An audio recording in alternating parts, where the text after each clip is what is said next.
சட்டமன்றத்துக்கு மரபு இருக்கு, மாண்பு இருக்கு. வேண்டுமென்றே பிரதான எதிர்க்கட்சி அதிமுகத்தை சேர்ந்த ஐயா எடப்பாடி பழனிசாமி அவர்கள் உட்பட இங்க வருகை தந்த சட்டமன்ற உறுப்பினர்கள் தொடர்ந்து இது போன்ற பிரச்சனைகளை எழுப்பி வருவது, இந்த சபைக்கு நடவடிக்கைகளில் இடையூறு செய்து குந்தகம் உழைப்பது இது நியாயமான ஒரு முறை அல்ல.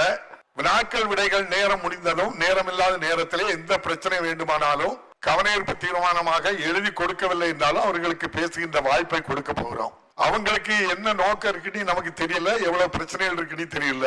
அவங்க எதெல்லாம் புறக்கணிப்புங்கிறதுல ஏன் இவ்வளவு உறுதியா இருக்காங்கன்னு எனக்கு தெரியல. எல்லா இடத்திலையும் அவங்க புறக்கணிக்காங்க, இங்க சபையையும் புறக்கணிக்கிறது. அவங்களுக்கு அது பெருமை சேர்க்காது, மக்கள் அதை ஏற்றுக்கொள்ளவில்லை என்பது அவங்களுக்கு தெரியுமோ தெரியல, எனக்கு தெரியல.